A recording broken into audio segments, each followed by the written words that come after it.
Ok, nuevamente me tocó iniciar la grabación porque al parecer no quedó la grabación. Bien, entonces siendo 12 de abril, vamos a iniciar con la explicación de esta competencia que corresponde hacia la programación orientada a objetos. Durante esta semana vamos a desarrollar el resultado de aprendizaje denominado interpretar informe de requerimientos de acuerdo con las necesidades del cliente. Esta actividad se desarrollará entre Disculpe, el micrófono abierto. Hay el micrófono abierto. A ver, dame, yo verifico quién tiene el micrófono abierto.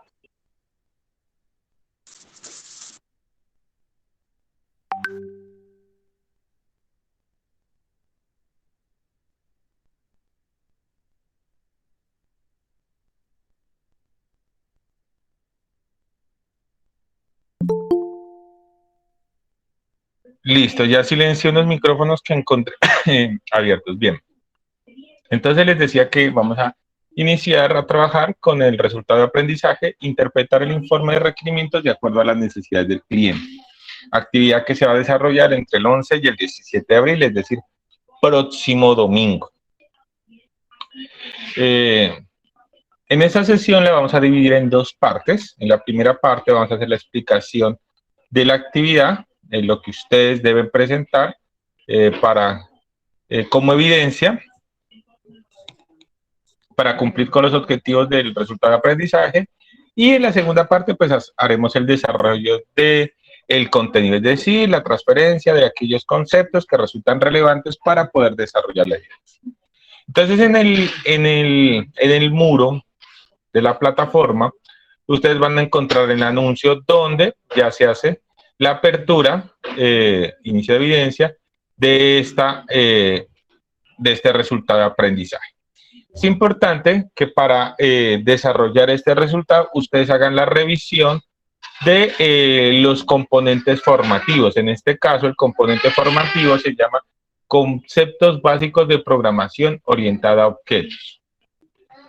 Este es el componente formativo que ustedes podrán desarrollar, harán la revisión pues en su tiempo y disponibilidad, y en lo cual van a encontrar pues todos los conceptos, toda la información necesaria para poder desarrollar la actividad. Sin embargo, pues como es costumbre en mis conferencias, pues nosotros igual vamos a desarrollar el tema en la segunda parte de esta sesión. Bien, esta sesión requiere que ustedes desarrollen la actividad de aprendizaje GA4 220 50 10 95 AA1. Esa actividad la vamos a encontrar en contenido del curso, en el menú de herramientas, proyecto, van a identificar módulo 4, por favor, los que están viendo base de datos no se van a confundir. Las actividades de base de datos se hacen en módulo 3, las actividades de programación orientada a objetos las hacemos o las realizamos en el módulo 4. En el módulo 4 vamos a desplegar la carpeta guía de aprendizaje 04 y nos vamos a ubicar en la actividad de aprendizaje cuyo código sea GA4 220 50 10 95 AA1. Aquí nosotros vamos a encontrar la actividad. Recuerden que aquí ustedes suben la evidencia, pero en el enunciado de la actividad vamos a encontrar dos elementos importantes. La primera es el taller, que está aquí. Igual, pues al finalizar la sesión, como también ha sido costumbre, les enviaré el taller por el grupo de WhatsApp para que se les facilite pues tener acceso a esos recursos y no dependan necesariamente de entrar a la plataforma. ¿Este taller en qué consiste? El taller consiste en realizar un documento. Básicamente lo que van a tener que identificar son una serie de elementos que son los objetos, los atributos y las clases dentro del paradigma de programación orientada a objetos. ¿Pero de qué problema en particular? de las características del software que ustedes van a construir. Recordemos que en nuestra, digamos, en la competencia de requerimientos, ustedes identificaron una serie de, bueno, redundante, ¿no? De requerimientos acerca del software a construir. Digamos, el día de hoy nosotros vamos a comenzar con un enfoque de lo que corresponde a programación orientada a objetos, que es un paradigma que nos da una orientación respecto a cómo nosotros podemos describir problemas del mundo real y cómo hacer abstracciones de esos problemas del mundo real a entornos informáticos para que posteriormente sean programables. Entonces, en esta actividad, ustedes van a tener que identificar de esos software que ustedes dijeron que van a construir, la clase, los objetos y los atributos, de acuerdo pues a la orientación que vamos a recibir el día de hoy respecto al paradigma orientado a objetos. Hay dos recomendaciones que ustedes deben seguir. Primero, pues que el documento debe contener las normas APA versión 7. Entonces, la portada, introducción, al caste,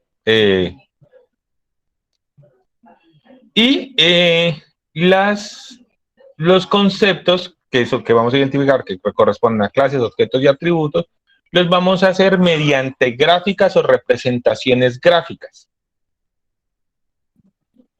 Entonces, para eso, pues se sugiere utilizar herramientas como Draw.io o Lucidchart, que ya la hemos recomendado. Aquí hay un ejemplo de lo que se pide desarrollar el taller. Aquí, por ejemplo, a la izquierda tenemos la clase auto. Entonces, si dentro del contexto del problema, aquí identificaron la clase auto, identificaron tres objetos, el auto 1, el auto 2, el auto 3, y los atributos de cada objeto, marca, tipo, color, matrícula, marca, tipo, color, matrícula, marca, tipo, color, matrícula, y aquí pues, la marca del vehículo, etc. Y aquí en esta partecita de acá lo que ven en verbos son, digamos, bueno, técnicamente se conocen como los métodos, pero ya les voy a entrar a explicar eso. Entonces, básicamente ustedes tienen que identificar este tipo de cosas. Dentro del problema que ustedes están desarrollando, van a identificar las clases que dentro del contexto del problema, los objetos de esas clases y los atributos que distinguen esos objetos. Bien, entonces en eso consiste el primer taller. ¿Recuerden? Vamos a hacer representaciones gráficas. De momento no vamos a hacer diagramas formales. Por ejemplo, dentro de la programación orientada a objetos hay diagramas formales que nos permiten hacer este tipo de representaciones y generar este tipo de relaciones. Es muy parecido, de hecho, al diagrama relacional que ustedes tienen que hacer con las bases de datos. Hay elementos que son particularmente similares. Pero aquí estamos dentro del objeto de programación. Aquí nosotros no identificamos conceptos de información que requieran ser guardados. Aquí vamos a dar un contexto, identificar los elementos que hacen parte de ese entorno del problema, las características de esos elementos y las operaciones atribuibles a esos elementos. Básicamente con esas, digamos, tres cositas que les acabo de mencionar, los objetos, las características y el comportamiento que exhiben, nosotros vamos a crear algo que se conoce como, bueno, pues aquí él se llama modelo de clases. El gráfico formal, pero aquí lo vamos a hacer de una manera, digamos, no tan formal, identificando clases, objetos y atributos. Entonces, en eso consiste el taller. Recuerden, el taller en esta primera parte es identificar las clases, identificar los objetos e identificar los atributos. Aquí nosotros tenemos el instrumento evaluador, es decir, la guía que sigue su instructor para evaluar el taller.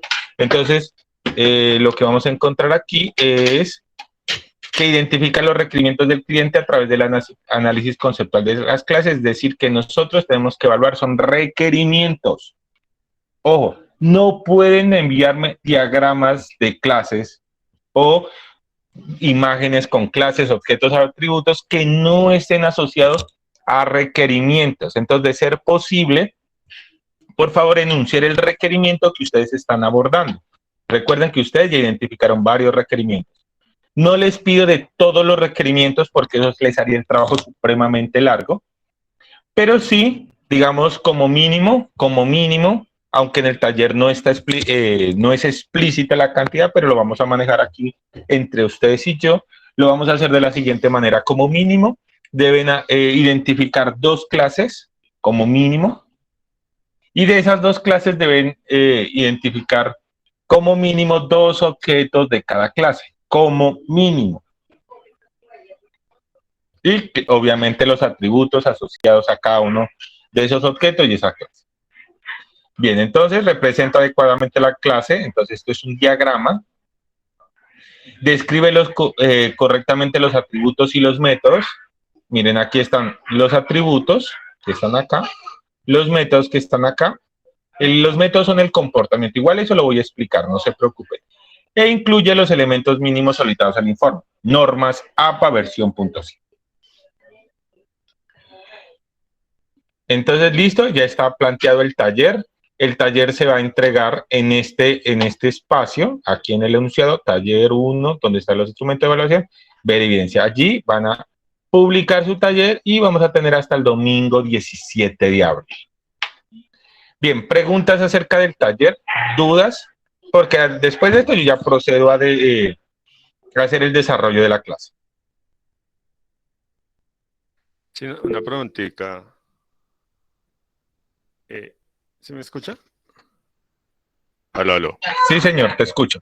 Es básicamente, tenemos que analizar esa gráfica que está en el taller como tal, esa gráfica, es que no entiendo ahí. Este es un ejemplo, pero sí, es un ejemplo, no tiene que ser exactamente la misma. Para los que tienen experiencia, pueden hacer, por ejemplo, un diagrama de objetos en Lucidchart, y de hecho existe dentro de Lucidchart, dentro de las plantillas, cómo generar el diagrama de objetos, pero como no queremos que entrar en formalismos todavía, lo que pide es identificar de momento las clases. Ya vamos a explicar. Una clase, por ejemplo, tiene 3 elementos, tiene un nombre de clase, tiene unos atributos que describen a la clase y exige un comportamiento. Los comportamientos son funciones, terminan en verbos, ar, er, ir, or, ur. Entonces, por ejemplo, si yo tengo un requerimiento que dice que el sistema debe permitirme crear usuarios, entonces yo puedo decir, por ejemplo, que la clase es un usuario. Los atributos son los elementos que yo utilizo dentro del formulario para identificar el usuario. Y las funciones son lo que yo puedo hacer por el usuario. Por ejemplo, agregar usuario, modificar usuario, eliminar usuario.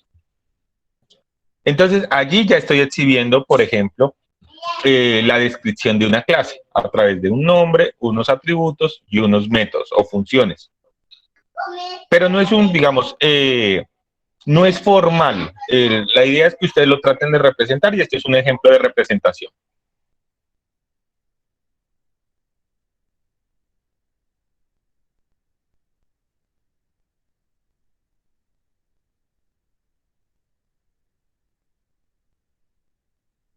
¿Alguna otra pregunta acerca del taller? Profe, ¿cómo está? Lo que pasa es que me siento un tanto perdido. ¿Es normal? Por lo que estoy atrasado en algunas clases. Sí, es normal. Es que siento que habla de términos que no he escuchado con anterioridad. Cuando se refiere a clases y demás, o todos estamos igual, o es porque estoy atrasado. No, no te preocupes. Mira, dame un minuto.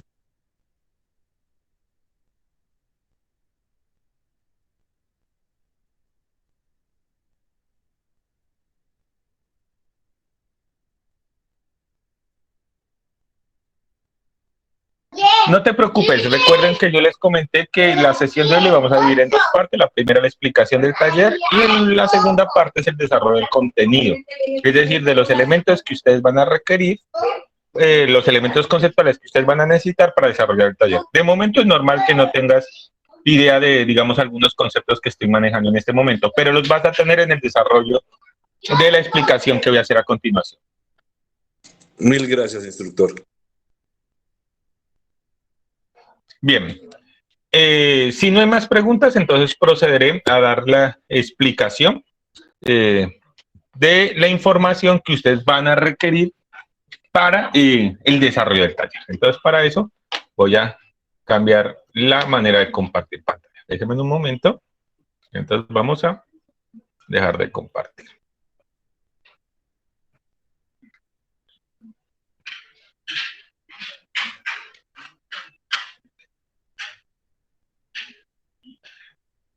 Ok.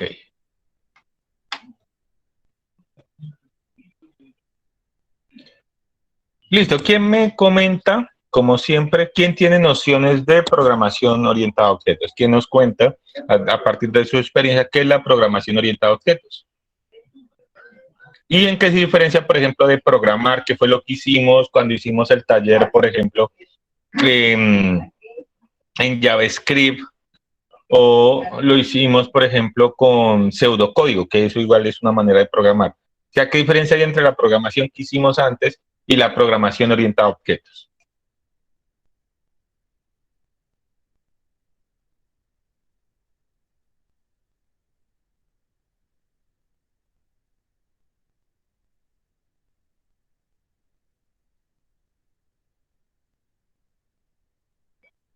¿Alguno tiene alguna noción o todos están totalmente en blanco en este tema?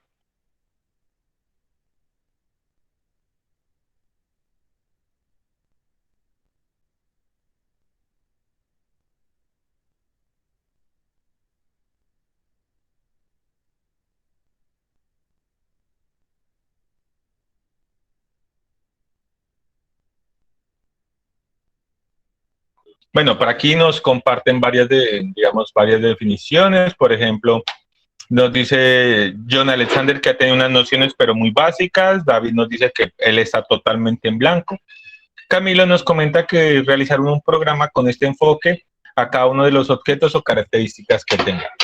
Entonces, bien, vamos a decir qué no es programación orientada a objetos.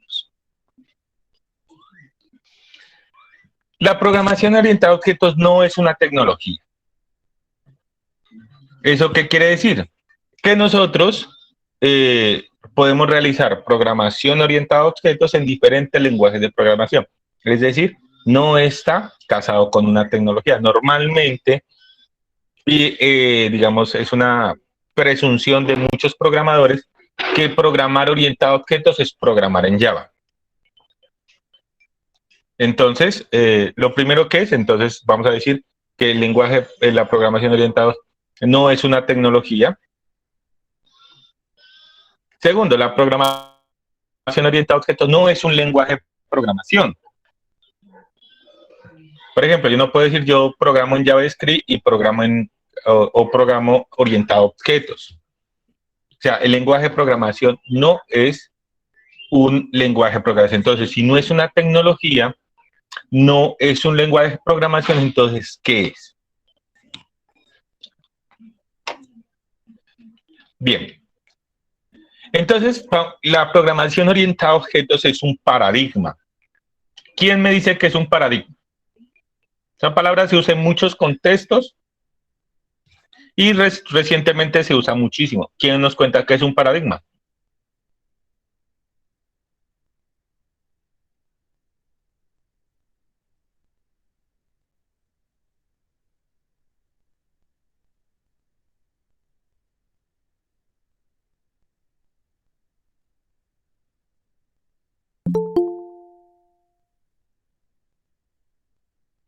No me digan que tampoco han escuchado la palabra paradigma.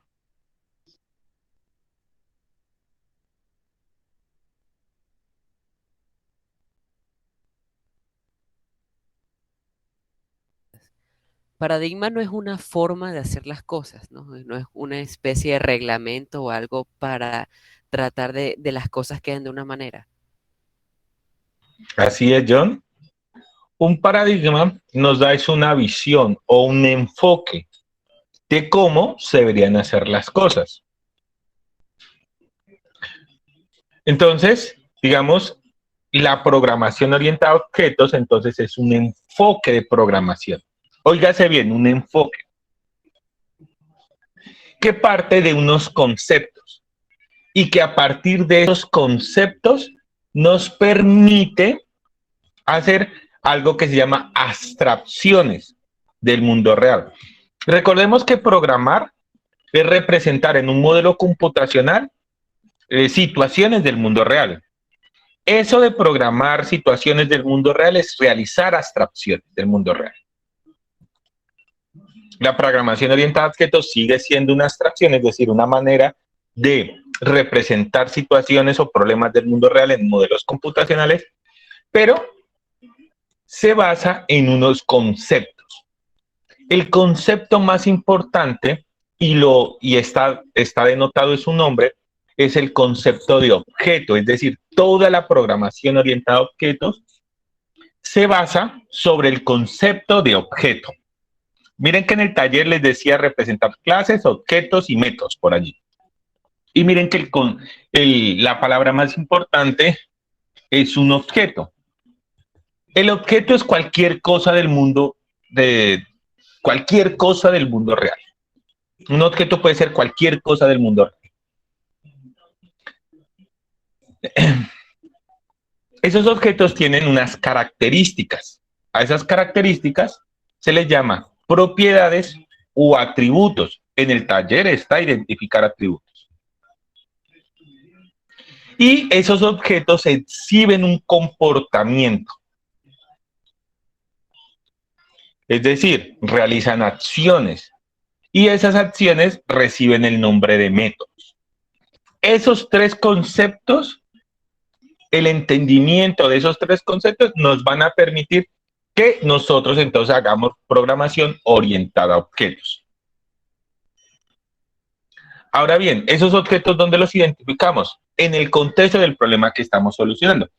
Por ejemplo, alguien que me recuerde básicamente un contexto muy rápido acerca del problema de software que ustedes abordaron en los requerimientos. Que me cuente rápidamente, que diga, yo quería hacer un software para que haga esto o aquello.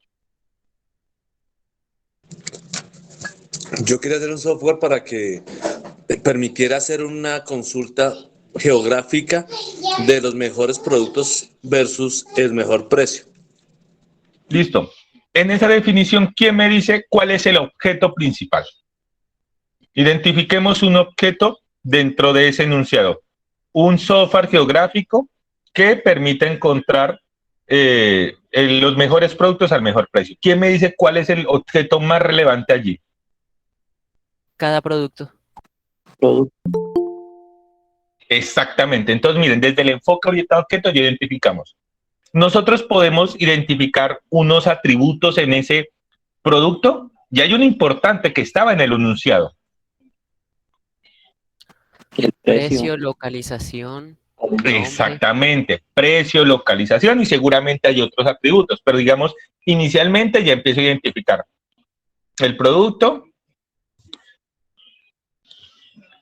y probablemente yo puedo identificar unas acciones aplicables a esos objetos. ¿Cuál sería como la acción más, digamos, intuitiva que se quiere hacer allí? Porque es un software que no solo quiere localizar, buscar el mejor precio.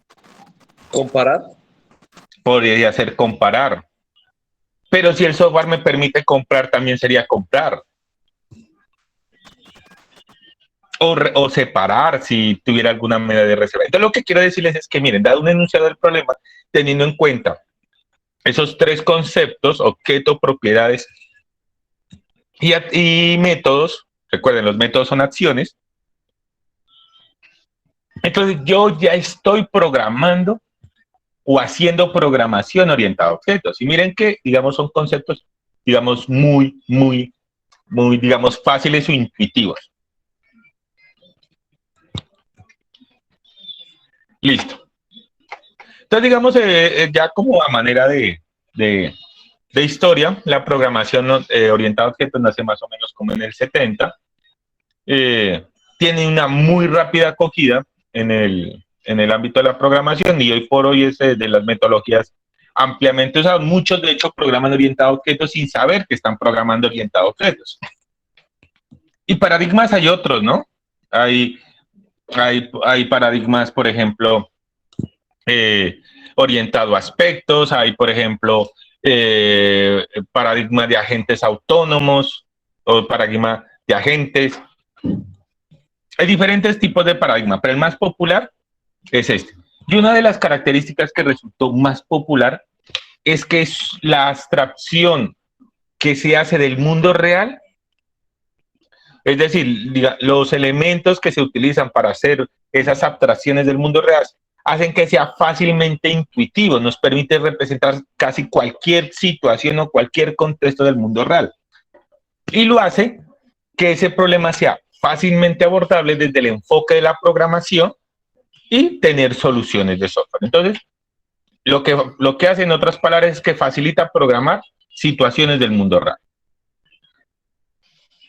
Sin embargo, para que la programación orientada a objetos no, aparte de estos tres elementos, que son los objetos, las propiedades, los métodos, deben también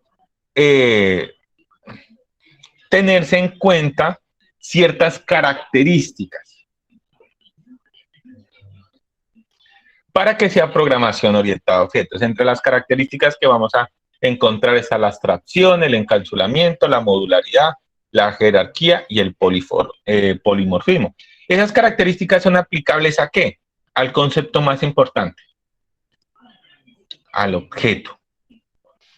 Es decir, que los objetos de la programación orientada a objetos, para ser llamados objetos, deben tener o debe ser intrínseco en ellos estas características: abstracción, encapsulamiento, modularidad, jerarquía y polimorfismo. Yo voy a intentar explicar cada una a partir de ejemplos.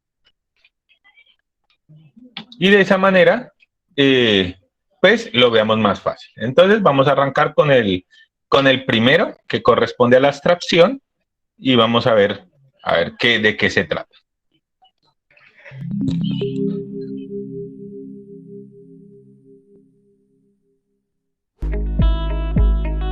Abstracción. En diferentes escenarios se aplican ciertos niveles de abstracción. Por ejemplo, a la hora de decir qué teléfono celular se desea comprar. Una persona de negocios de edad adulta puede interesarle la disponibilidad de comunicación por medio de telefonía móvil, así como la conectividad a las redes de datos y la facilidad con la que pueda conectarse a cualquiera de estas redes. Probablemente una persona más joven, por ejemplo un adolescente, podría interesarle más las capacidades para soportar diferentes tipos de archivos multimedia y la velocidad con la que se puedan ejecutar juegos. Una persona que desarrolle software móviles podría interesarle más otras características como el tipo de sistema operativo, la interoperabilidad con los sensores disponibles y cosas de ese estilo. Lo que se busca ahora es llevar ese mismo proceso para entender la esencia de los problemas complejos a desarrollar y construir a partir de estas abstracciones, que representan todos los elementos involucrados.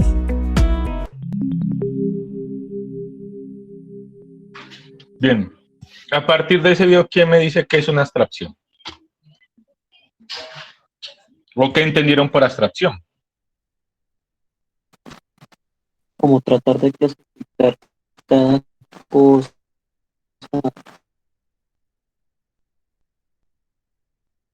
características que vaya a tener una aplicación o el software que quisiera hacer y como darle ese nombre como tal aplicación ya conformada en cierto grupo. Muchas gracias, Camilo. ¿Quién más? ¿Quién nos dice qué entendió por abstracción?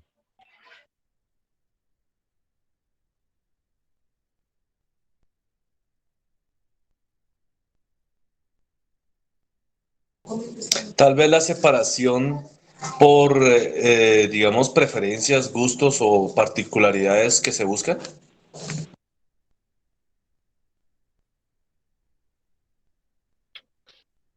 Bien, La abstracción es intrínseca al ser humano.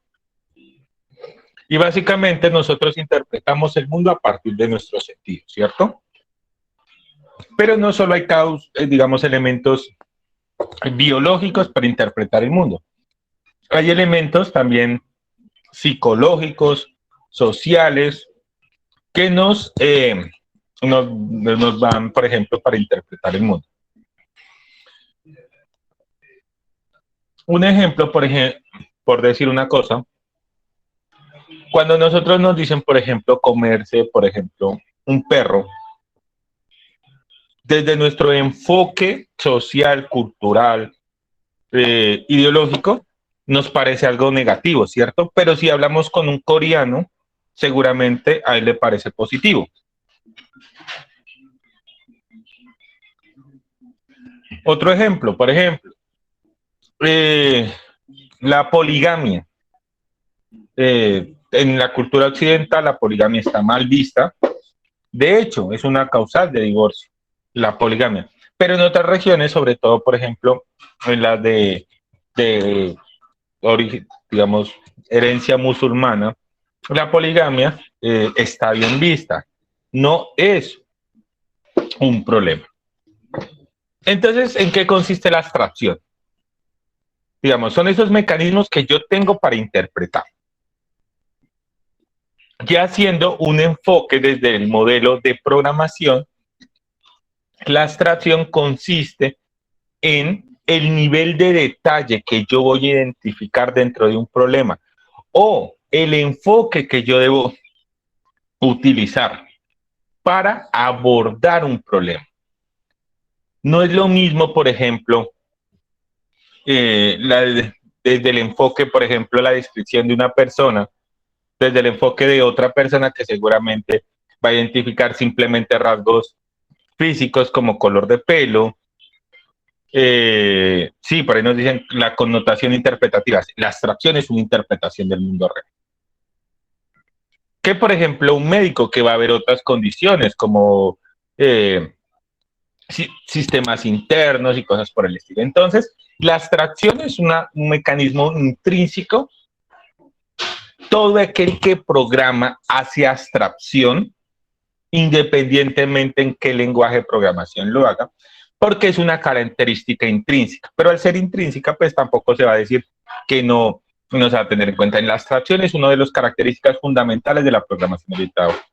Porque cualquier problema que nosotros abordemos, dependiendo del contexto, nuestro conocimiento, la interpretación de factores sociales, económicos, se tienen que tener en cuenta. Desde el enfoque informático, cosas muy, muy sencillas. Por ejemplo, cuando se hizo la página de Coca-Cola para China, los caracteres que describían la palabra Coca-Cola también representaban una vulgaridad ya. Entonces, miren que, digamos, la abstracción era traducir literalmente la palabra, pero resultó que eso no era conveniente. Entonces, hay situaciones, contextos que ustedes como programadores van a tener que tener en cuenta para hacer o abordar problemas del mundo real. Y esas abstracciones no lleven a cometer errores dentro de la programación.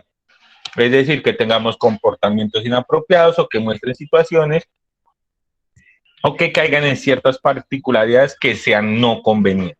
Entonces, una de las primeras características de la programación orientada a objetos es la abstracción. Pero recuerden que este es inherente. Todo el mundo realiza abstracción. Bien. La segunda, se me pegó aquí. A ver. Es el encapsulamiento.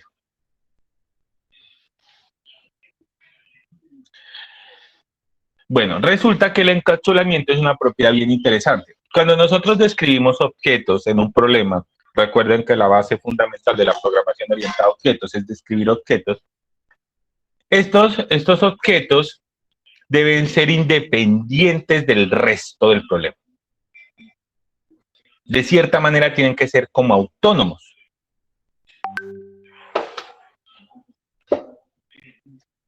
Y estos objetos deben describir, recuerden, deben tener unas características que los identifiquen y unas acciones o describir unas acciones, pero son independientes entre ellos. Entonces, entre objetos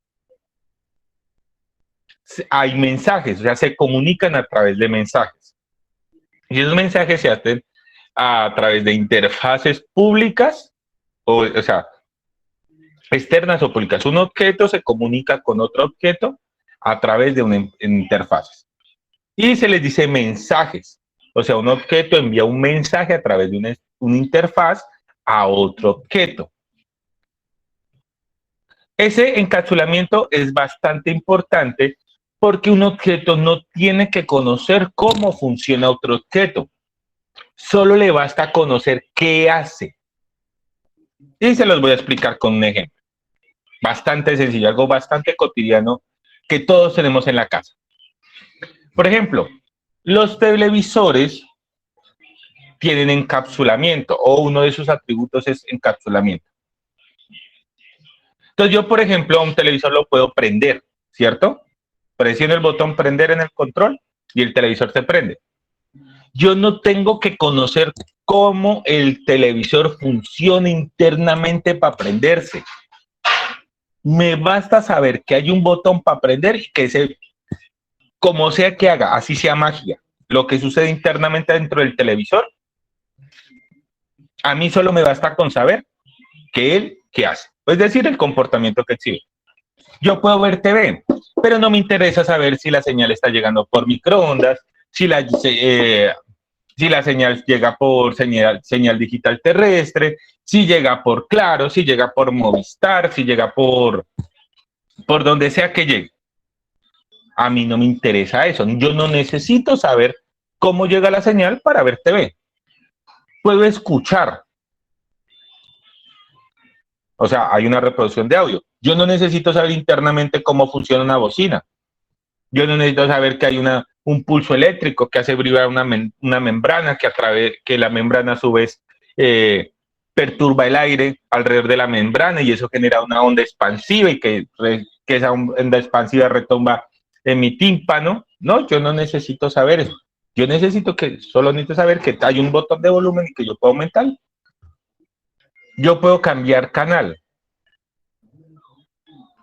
Ahí debería decir cambiar. Recuerden que los comportamientos que exhiben los objetos son verbos. Cambiar canal. Yo no sé cómo hace internamente. Si él cambia la frecuencia. Internamente no, yo honestamente no tengo ni idea cómo se cambia un canal internamente en el televisor. Y tengo una función de apagar tele. Entonces, entre objetos pasa exactamente lo mismo. Cuando yo tengo un problema dentro del enfoque orientado a objetos, yo identifico cada uno de los diferentes objetos. Esos objetos tienen su propia implementación, es decir, yo describo sus características y describo el comportamiento que exhibe. Otro objeto, describo sus características, el comportamiento que exhibe, o sea, los métodos. Otro objeto, método, propiedades, métodos.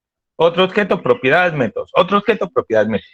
Entre objetos, ellos no necesitan saber cómo están implementados los otros objetos. Lo único que necesitan saber es cuáles son los comportamientos que exhiben, es decir, sus métodos. Y esos métodos se comunican a través de interfaces. Las interfaces simplemente es un mecanismo de comunicación. En el ejemplo, ¿cuál sería la interfaz para interactuar con el televisor? ¿El control remoto? Exactamente, el control. Si yo me paro y toco los botoncitos del televisor, que ahora ya los televisores nuevos no tienen botoncitos, pues entonces las interfaces serían los botones.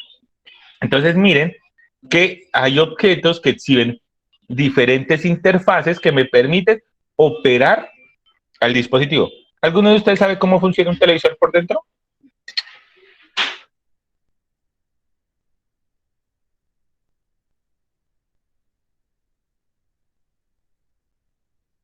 Pero me imagino que todos saben manejar un televisor, ¿cierto?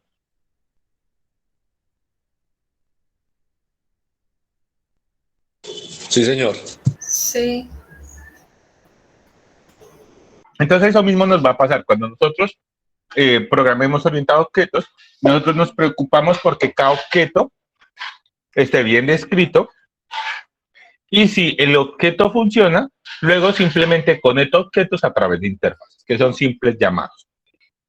Bien. Entonces, otro atributo, la modularidad. Aquí hay dos palabras interesantísimas, interesantísimas. Siempre se va a decir dentro de los ambientes de software que se busca que los software tengan bajo acoplamiento y alta cohesión. Siempre es una característica que uno desea, es una característica deseable entre en el momento de programar. Y devolvámonos a este ejemplo. Por ejemplo, aquí se da alta cohesión bajo acoplamiento. ¿Por qué razón se da bajo acoplamiento? Porque yo no necesito saber cómo funciona el televisor. Si yo requiriera saber cómo funciona el televisor para realizar alguna de las funciones, entonces diríamos que tiene alto acoplamiento. ¿Va? Alto acoplamiento. Por ejemplo, máquinas sofisticadas donde requieren personal externo para manipularlas, eso se dice que tienen alto acoplamiento, o sea, dependen del conocer el funcionamiento de la máquina. Entonces, en el entorno de programación sería conocer la especificación o el detalle del objeto para poder utilizarlo. Y altamente funcional, alta cohesión, es que sea totalmente autónomo su comportamiento, que no dependa de nadie más para poder exhibir el comportamiento que describe el objeto. Si depende de otro objeto, entonces diremos que tiene una baja cohesión. Si no depende de nadie, se dice que tiene alta cohesión. Esto no se puede lograr al 100%. No se puede lograr. Pero uno sí busca que los objetos sean lo más independientes y que sean lo más funcionales posible. De hecho, ese bajo acoplamiento y alta cohesión hace que nazca un paradigma de programación que se llama paradigma de programación orientado a agentes. Porque los agentes son como los objetos, sino que tienen esas dos características, bajo acoplamiento y alta cohesión. Son totalmente independientes, no necesitan a nadie para funcionar y se comunican solo a través de mensajes. Bien, entonces la modularidad busca que que nosotros tengamos problemas grandes, los podamos dividir en pequeños módulos y que cada módulo tenga una solución para el módulo que no dependa de los demás módulos. Y al final, la solución del problema única y exclusivamente sería integrar esos módulos como un Lego. Aquí, por ejemplo, hay una infografía de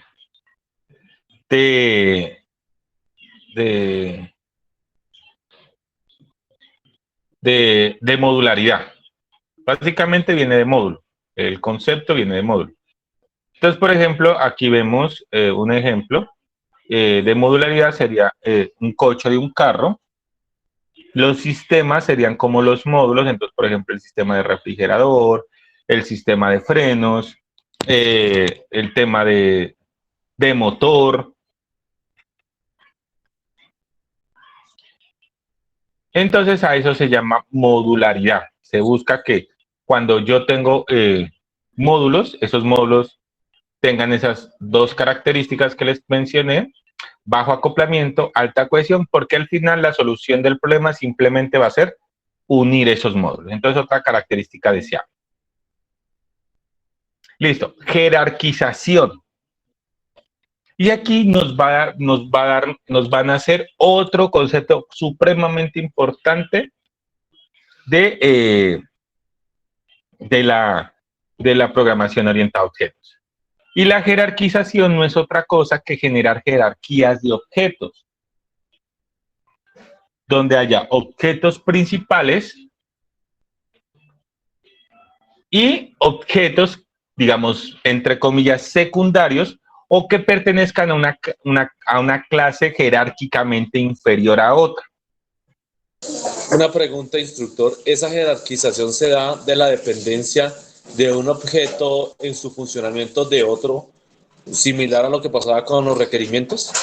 No en términos de dependencia. O sea, si lo pones en términos de que genera una dependencia, no, porque eso nos estaría generando un alto acoplamiento.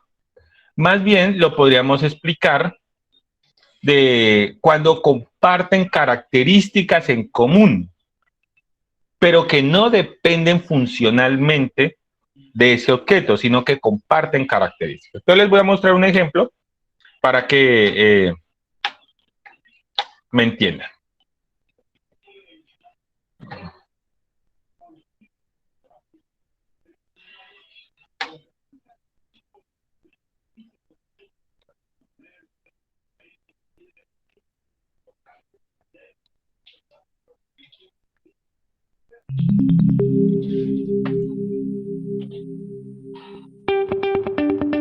Jerarquización. Jerarquía de los animales según su alimentación. Se debe tener presente que si para la construcción de esta jerarquía se parte de la abstracción más general, es decir, los animales, y a partir de las características particulares encontradas se generan cada una de las abstracciones más específicas, como herbívoros, omnívoros y carnívoros, se dice que es un proceso de especialización, ya que se parte de lo más general hacia lo específico. Pero si en la construcción de la jerarquía que se muestra en la figura se parte de las abstracciones específicas como herbívoros, omnívoros y carnívoros, y luego desde ellas se detectan las características comunes para construir las abstracciones más generales como animales, se dice que se realizó un proceso de generalización, ya que se parte de lo específico hacia lo general.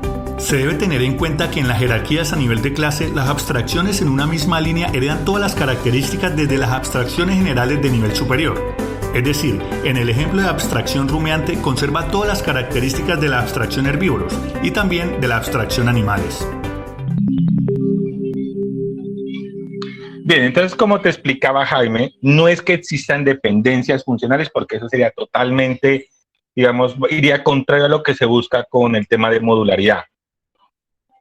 Entonces aquí lo que se trata es de que si existe una categoría que sea jerárquicamente inferior, lo que hace es que tienen ciertas similitudes. Y la jerarquización permite, uno de los conceptos bien interesantes que les dije que nacía, es la herencia.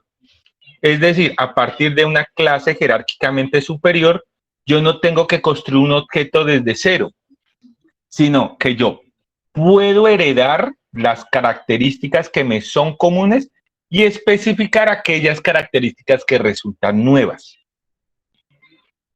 Adicionalmente, aquí nace otra categoría, otro concepto bien interesante, que esto no es un elemento del mundo real, sino es una abstracción al 100%, es decir, es un concepto, una idea, y es el concepto de clases.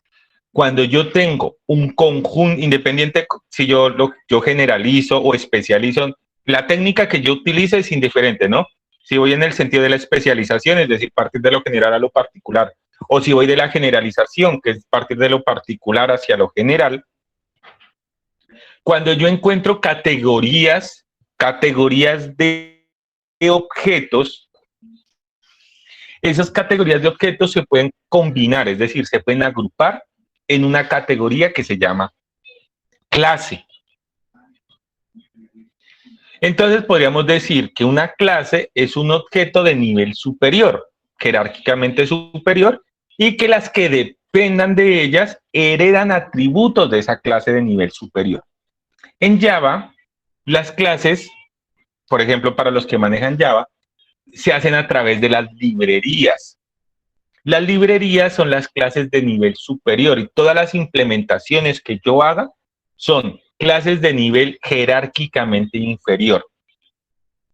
Entonces, la jerarquización me permite partir de conceptos generales hacia los particulares. Esos generales los vamos a llamar clases y los particulares van a ser los objetos. Resumiendo, entonces, la categoría de varios objetos que comparta características en común, entonces las vamos a llamar clases.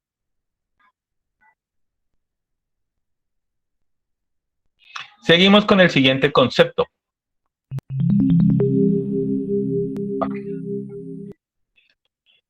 Bueno, aquí hay también otro ejemplo de jerarquía, por ejemplo, computador, monitor, teclado. Bueno, simplemente la jerarquía siempre se describe tipo árbol, ¿no?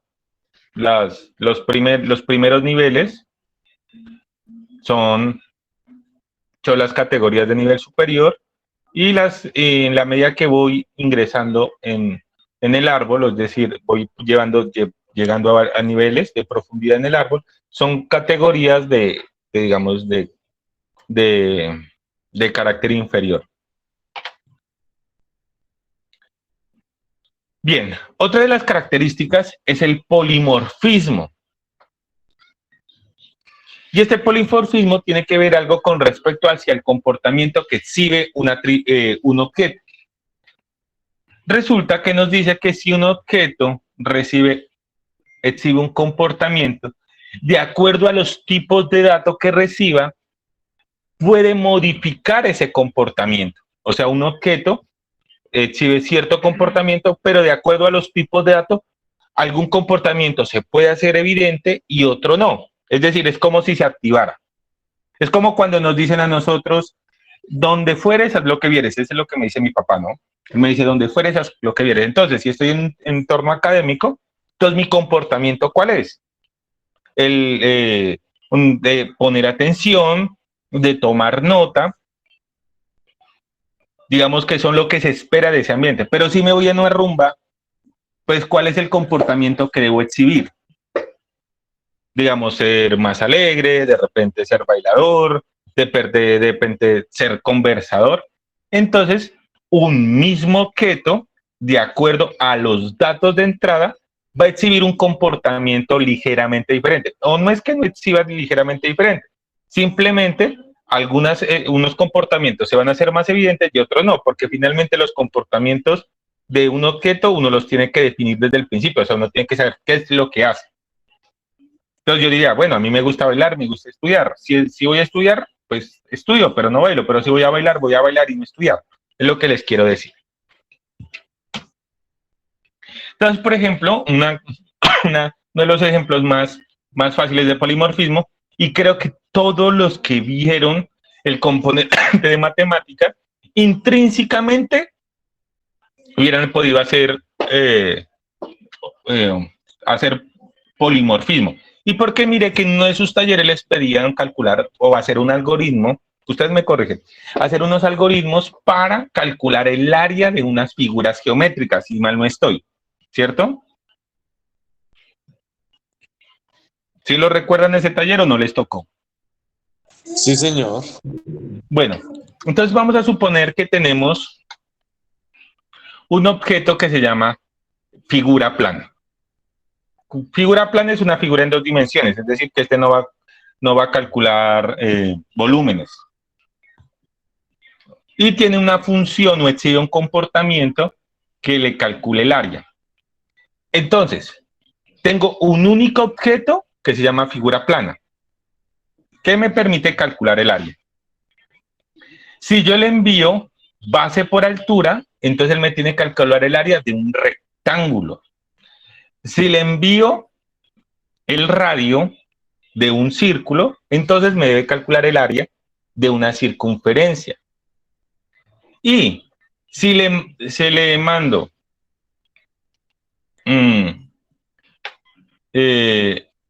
¿cómo se calcula la base de un triángulo? Base por altura, ¿no? Sobre 2. Entonces, base por altura, me debería calcular el área de un triángulo. Entonces, dependiendo del tipo de dato que yo le envíe, calcular área va a ser una función diferente. Él va a calcular el área de manera general, pero dependiendo la figura geométrica que se quiere evaluar, entonces me va a calcular el área de manera diferente. Por ejemplo, el cálculo del área del rectángulo es base por altura. La del círculo, ya me dice cómo se calcula. Hay un radio y hay un pi por ahí metido. Circunferencia.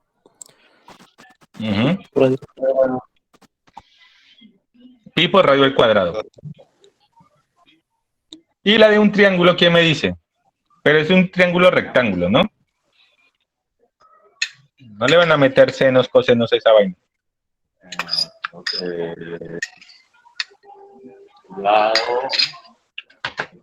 Dado dividido 3, creo que queda. Quedaría eso. Todos los lados multiplicados divididos, sumados y divididos. Es base por altura dividido entre 2. Entonces, eso es el polimorfismo. Es decir, yo puedo a manera de comportamientos, generalizar un poquito los comportamientos, no ser tan específico como capturar el rectángulo, capturar el círculo, capturar el rectángulo, porque eso va a requerir una mayor digamos, un mayor trabajo del programador, que va a tener que hacer todo eso. Entonces, en este caso, nosotros podemos decir que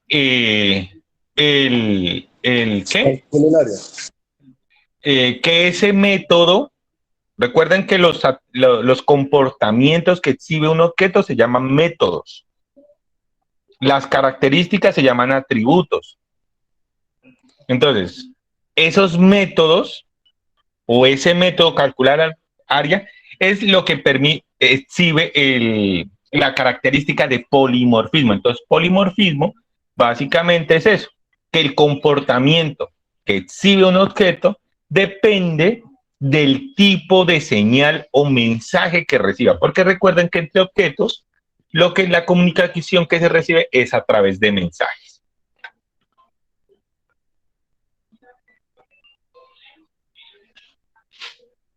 Entonces, bueno, aquí está la definición. Entonces, la jerarquía mejora la abstracción del rectángulo, la jerarquía de clases del ejemplo anterior. La abstracción rectángulo, círculo y triángulo heredan las características de la abstracción figura plana, incluyendo el comportamiento del calculable. Entonces, mírense lo siguiente, ¿no? Ahorita voy a hacer una aclaración entre clase y objeto, porque aquí las hemos usado indistintamente, y lo cierto es que en los entornos de programación mezclan clases con objetos, y eso es como mezclar peras con guayabas. Es decir, cada una tiene sus propias características, sino que a continuación los vamos a definir bien para no confundir qué es una clase, qué es un objeto, porque aquí, por ejemplo, se refiere a clases y yo me refería ya como objetos. Y hay una diferencia bastante sutil, pero que realmente marca, digamos, un abismo entre qué es una clase y qué es un objeto. Por ejemplo, cuando es una clase, cuando las características no están definidas, la del objeto. Y es un objeto cuando las características se definen.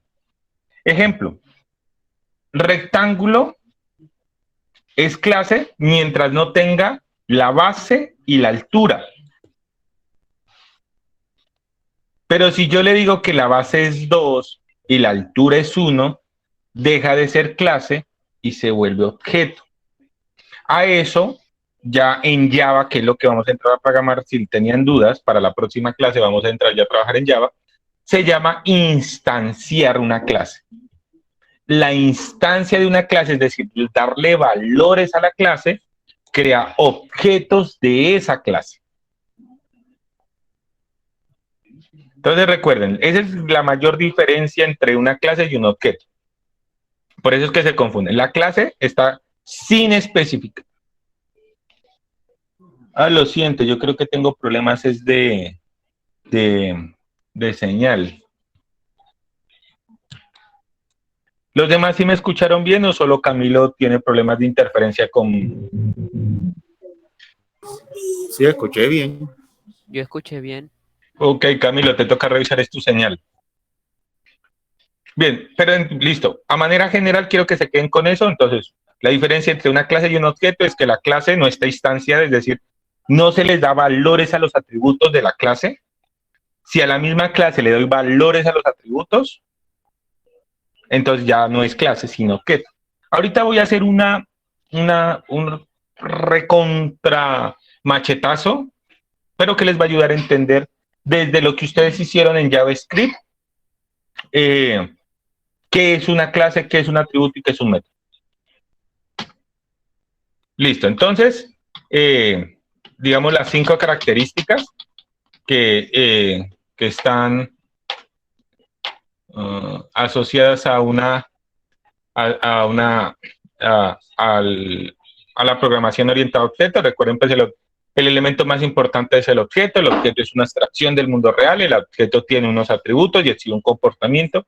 A los atributos o características, o sea, una característica lo llamamos atributo, y al comportamiento que exhibe lo llamamos métodos, son acciones los métodos, ar, er, ir, or, ur. Y los objetos deben describir este comportamiento o tener estas características. Abstracción, todos abstraemos.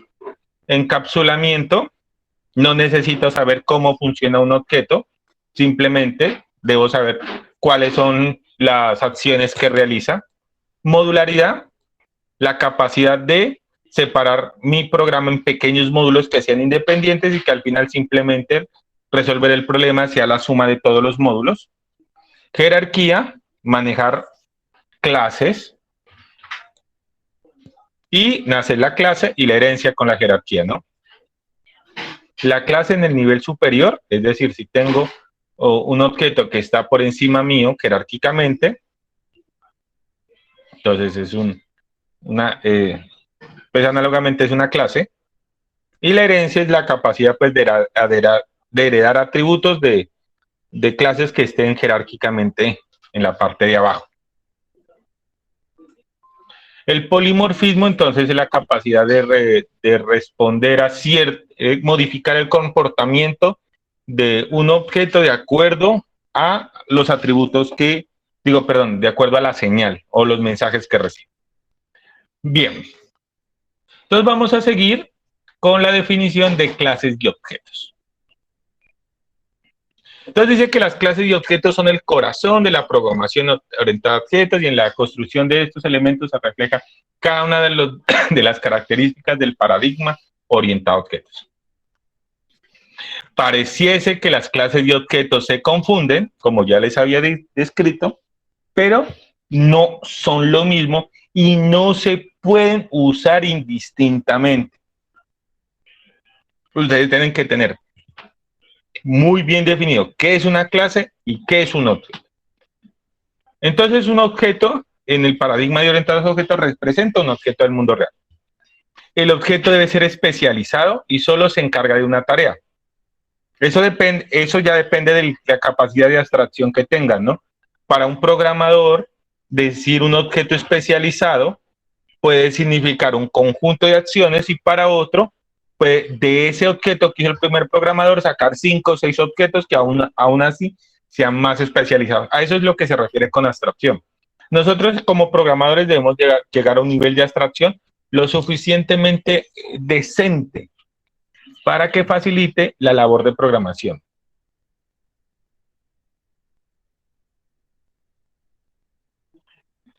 Bueno, entonces, ¿qué pueden ser objetos? Cosas tangibles como un avión, un auto, un televisor.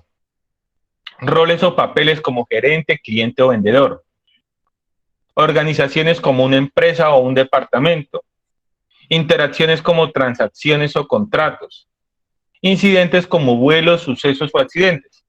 Lugares como muelles, carreteras, etc. Entonces, casi cualquier cosa puede ser un objeto. Es decir, que nosotros representamos con objetos cosas reales o conceptos. Por ejemplo, el contrato es un concepto.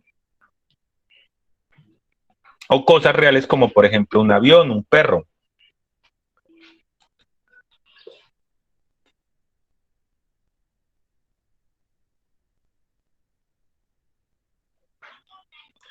Ahora bien, los objetos se comunican por medio de otros objetos, por medio de mensajes, y su estructura se describe en la siguiente tabla. Entonces, un objeto tiene un identificador, lo que llamamos nombre.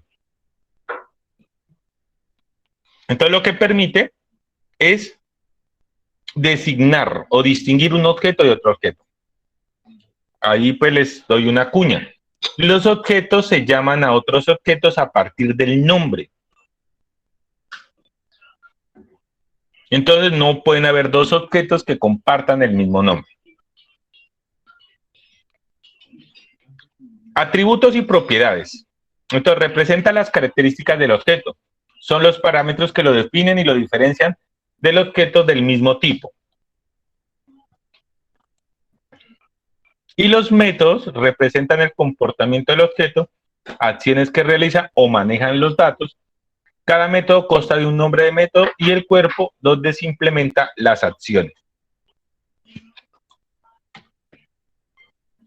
Las clases, por el contrario, dice, es una abstracción o una visión generalizada de un conjunto de objetos que tienen características, o sea, que comparten atributos y propiedades y métodos iguales o similares. Es decir, una clase representa las características comunes de un conjunto de objetos, como se muestra en la figura que se encuentra a continuación.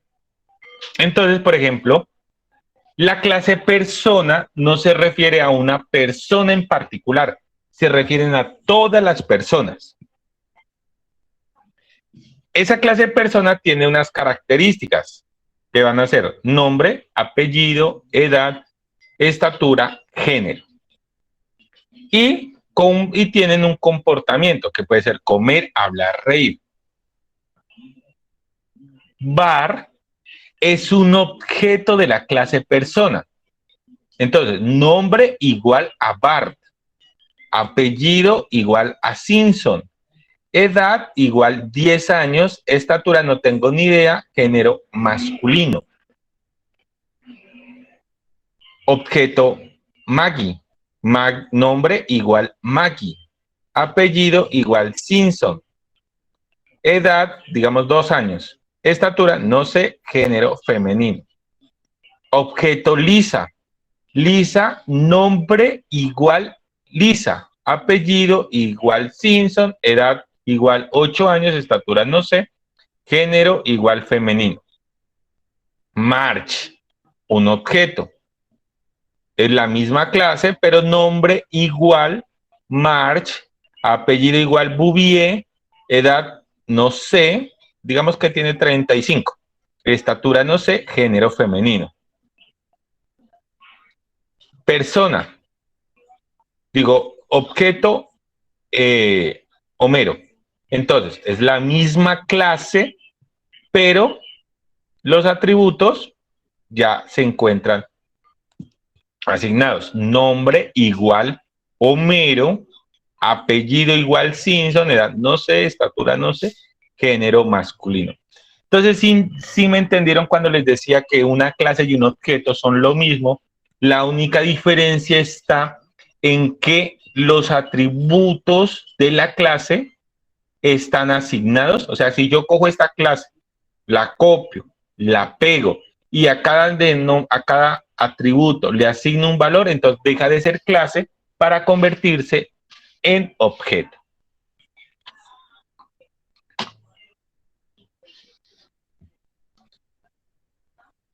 Entonces, la clase no puede tener atributos definidos. Si una clase tiene un atributo definido, entonces ya no es clase, sino es objeto. ¿Por qué? Porque no representa concretamente un elemento, sino representa la generalidad de todos los elementos que describe. Por eso es que una clase sirve para definir o instanciar. Cuando yo cojo una clase y la vuelvo objeto, se llama instanciar. Entonces, por ejemplo, cuando creo el objeto var, estoy instanciando la clase persona.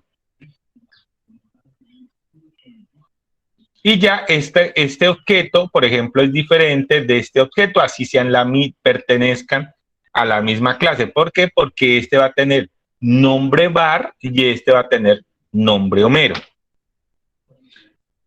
Entonces dice, un objeto es una instancia de una clase totalmente independiente de otros objetos de la misma clase. La estructura de los objetos corresponderá a la estructura definida por la clase de la cual se crean, así como se observó en esta figura.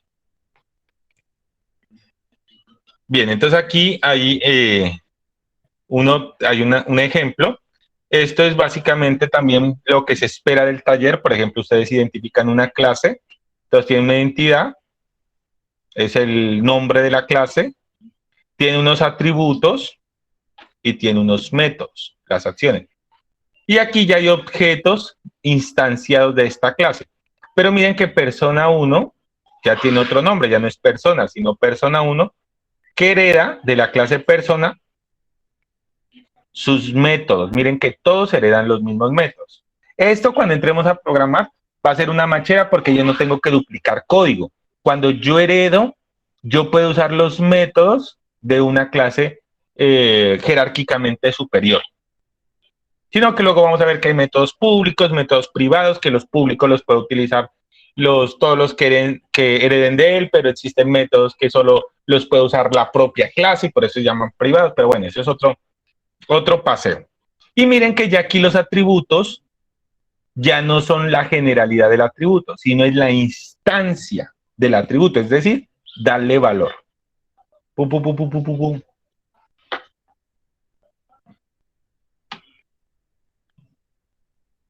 Entonces, esto es lo que se espera en el taller. Ojo con esta imagen, que esto es realmente lo que se espera en el taller. Que se definan las clases y se definan los objetos. Miren, aquí está la clase, aquí hay objetos de esta clase. Aquí hay atributos, por eso les decía, como mínimo deben identificar 2 clases y como mínimo deben construir 2 objetos de una clase. Entonces, aquí está nombre, los atributos y los métodos. Recuerden que los métodos son verbos. Informar.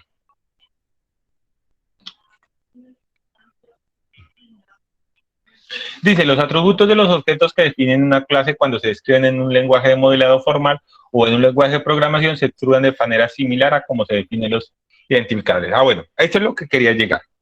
¿Ustedes recuerdan cuando ustedes hicieron la programación, ustedes programaron en JavaScript? ¿Sí lo recuerdan? Sí, sí. Sí. Bueno, entonces quédense con estos tips. Los atributos son las variables. Cuando ustedes decían var, por ejemplo, var matriz 1, o decían var, por ejemplo, promedio, o var nota máxima, o var nota mínima. Cuando ustedes declaran una variable, las variables son los atributos de la clase. Entonces, allí ya tienen un tip. En una clase o en un objeto, bueno, en una clase simplemente son la declaración de las variables. Entonces, var, por ejemplo, número 1, o var nota máxima, o var nota mínima, o var promedio. Cuando yo le coloco igual a un valor, entonces decía var nota máxima igual a 1, entonces yo estoy instanciando la variable. Entonces esa variable ya deja de ser un atributo de una clase para volverse atributo de un objeto.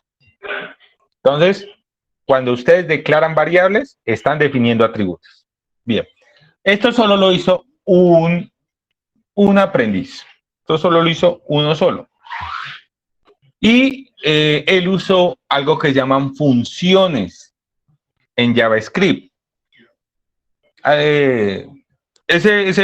Bueno, no recuerdo quién es, pero está aquí el que realizó funciones en JavaScript. ¿Está entre los presentes?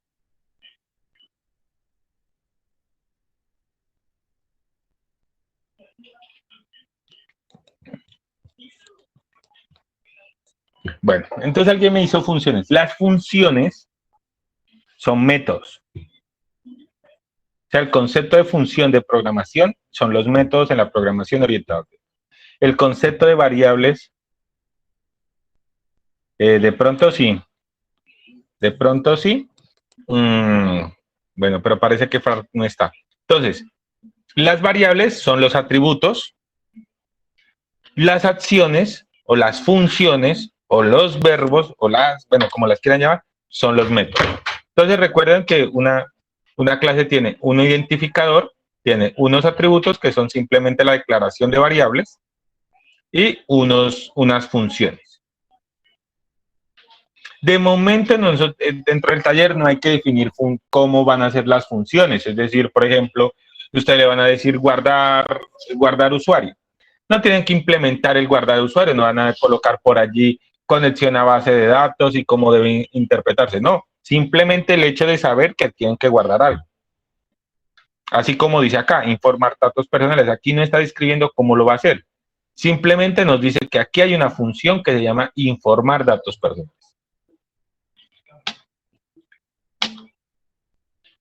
Bien, entonces para terminar esta sesión de hoy, sí, solamente el método. Entonces, para finalizar esta sesión de hoy, vamos a hacer una pequeña actividad sencillita para ver si ustedes entendieron los conceptos de métodos, objetos, clases, atributos.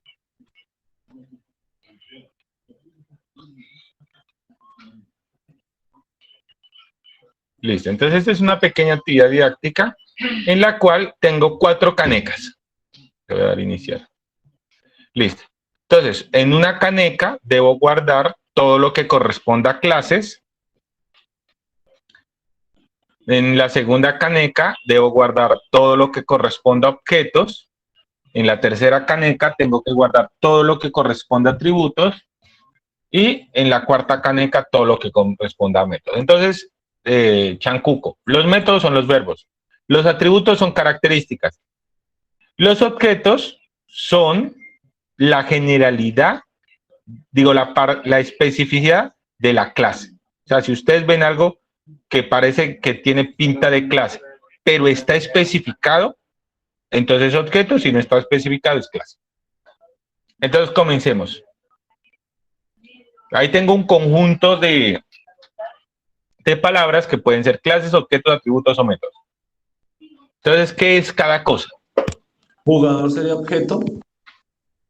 Jugador, objeto. Vamos a ver. ¿Un jugador es un jugador o se refiere a todos los jugadores? Clase. Entonces, ahí viene el nivel de abstracción, ¿no? Listo, bueno, claro, ¿qué más? Entonces Falcao sería objeto.